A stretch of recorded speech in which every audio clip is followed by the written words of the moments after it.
box and quick check lang. Okay, this one is GVR V1 or version 1, model 172 plain. Nabili ko siya sa Shopee for around 1,846. Original price is 3,100. Nabili ko siya 6/6, June 6. Less the vouchers and my coins pa ako. So, total of 1,846. Shipping included.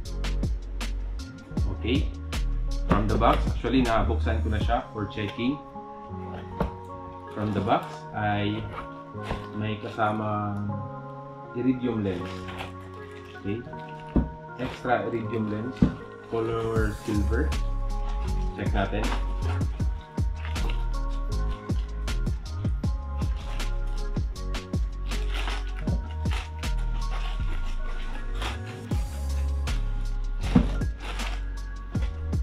One. Parang medium black pero I believe ay iridium. I hope my GoPro gives justice sa iridium lens. And may kasama siyang spoiler, yung attachment sa likod. Yung isa, dalawa, yung isa ay sa stock and yung isa ay parang extra to pair with the iridium lens. Okay, this one is clear as you can see. And this one is dark gray na light gray.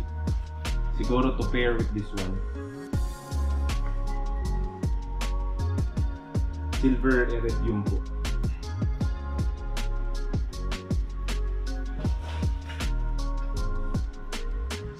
And helmet itself.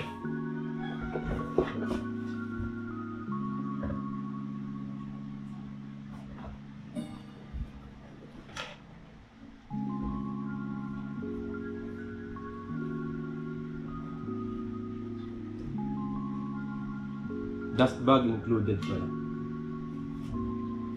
So here's the helmet itself.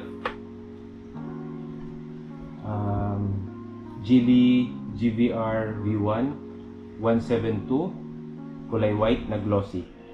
Okay, may dalawang ventilation sa taas and I believe may dalawang airflow sa likod and kasama yung mga holes para sa attachment ng spoiler. This one actually is dual visor. First one is the clear lens and yung second ay parang smoke lens. Dual visor na po siya. And intercom ready na din po. Actually may friendly siya sa may mga glasses and intercom ready. For its price, for me, sulit na siya considering na maganda naman yung pads niya sa loob and looks premium. It looks premium and sa tingin ko naman ay comfortable siya. Okay? Test fit po natin. By the way, may kasama siyang keychain and stickers siguro. Walang stickers, keychain lang. This one. Geely helmet stickers. Keychain. Okay. So, test fit po natin. My head circumference is 58 cm and yung kinuha ko ay size large. I know marami yung makaka-relate sa mga provincial buyer kagaya ko na tansyahan lang yung pagbili ng helmet and syempre kanya-kanyang opinion, kanya-kanyang discretion sa buyer side kung ano ba talaga ang fit sa helmet natin. So tinanong ko sila ano po yung size na fit sa akin and sabi nila if gusto ko ng snug fit, medium daw po and Kung gusto ko naman ng saktuhan lang, size large. So I go with the large kasi may mga helmets ako na large and XL yung naglalaro sa head circumference ko. Sometimes nagbabalaklava and sometimes beer lang. So for me, comfortable naman yung size na large and XL. So this one, I repeat, size large. Dito nakalagay 59 cm. My head circumference is 58. So test fit po natin.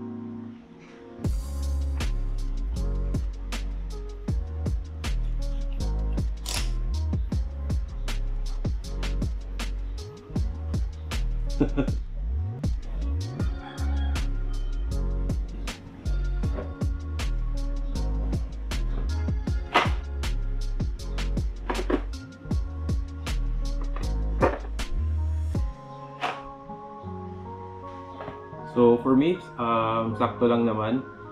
Medyo hindi siya snug fit. Sakto yung sinabi ng seller. Sa Geely helmet ko, flagship store binili yung helmet, and sakto yung sinabi nila na if gusto ko ng snug fit ay I'll go with the medium. Pag saktong fit lang and gagaya nito, I'll go with the large. So true to size po yung sinabi nila, and for me, sulit na, comfortable naman. Okay, let's attach the visor, the spoiler.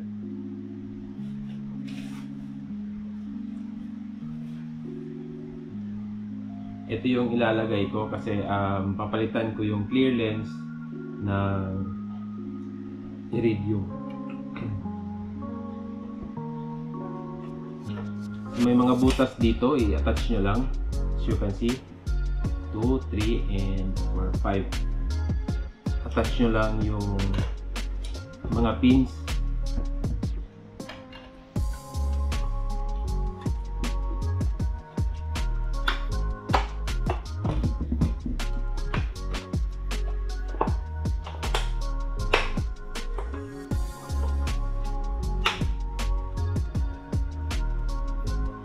Okay, attach na.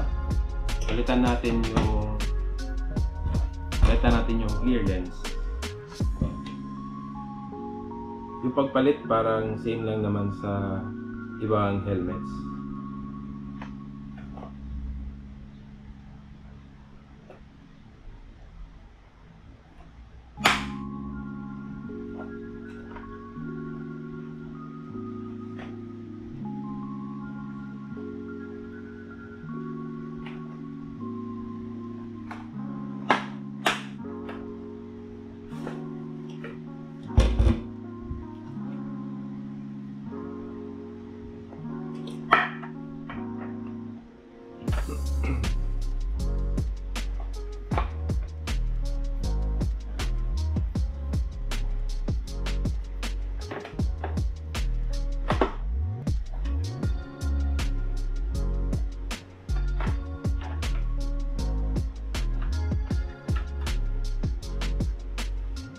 Yung pagpalit ay same mechanism lang sa Evo and Sep.